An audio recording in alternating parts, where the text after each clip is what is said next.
Voilà, c'est vrai, vous le disiez, alors que nous passions ces extraits terribles enchaînements, condensés d'images, mais condensés également de réalité.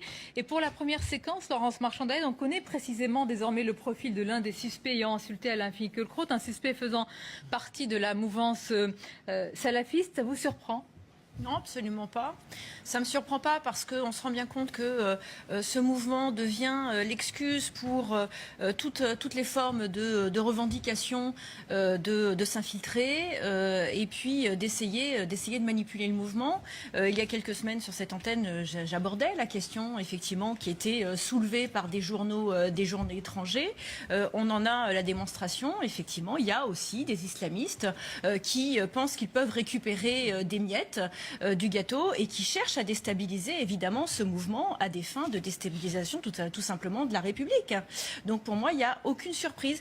Ce qui est vraiment intéressant dans ces images, c'est qu'en réalité, on donne le sentiment aujourd'hui, on se dit que c'est quelque chose de nouveau, mais finalement, les intellectuels n'ont plus le droit de s'exprimer, plus personne n'a le droit de s'exprimer sans être insulté sur les réseaux sociaux. Donc en fait, on a simplement un grossissement de la chose dans les antennes. Les politiques, déjà en 2017, au moment des présidentielles et des législatives, se faisaient agresser. Je vous rappelle l'agression notamment de NKM pendant sa campagne.